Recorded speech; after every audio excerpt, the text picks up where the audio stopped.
Interior Cabinet Secretary Dr. Fred Matiang'i has told of senators over the ongoing Huduma number registration. Matiang'i said it will go on as planned in spite of a committee recommendation that the exercise be suspended over pending queries. Well, the Interior CS and his ICT counterpart, Joe Musheru, failed to appear before the National Security and Defense Committee of the Senate to account for the NIMS exercise. Human rights activists have raised data protection and privacy concerns over that same exercise.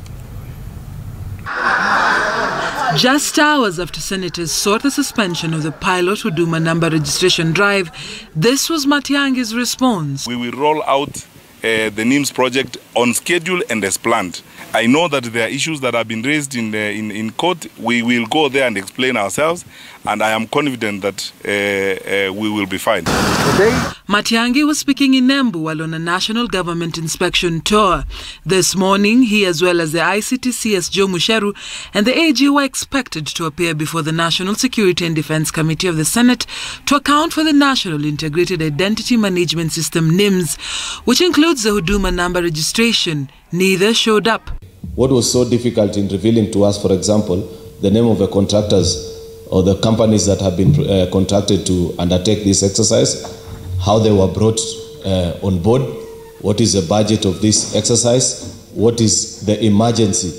That's why, what emergency are we addressing for us to undertake this exercise that is shrouded in mystery?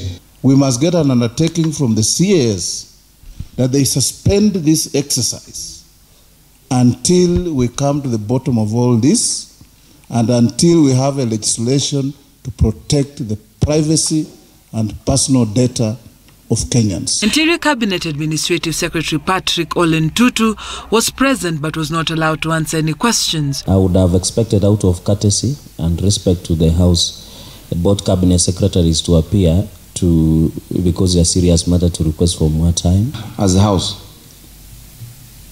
that the following be summoned to appear on the 11th of March.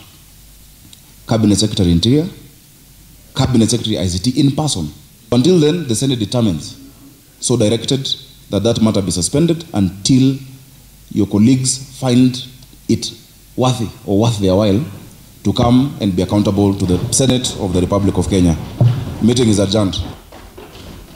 But the CS remains adamant. We are going to roll out NIMS on 15th of March across the 10,000 sublocations in Kenya. In each of the 10,000 sublocations in Kenya, the assistant chief, together with 5 people who have been employed for this exercise, have been trained and they are ready to proceed.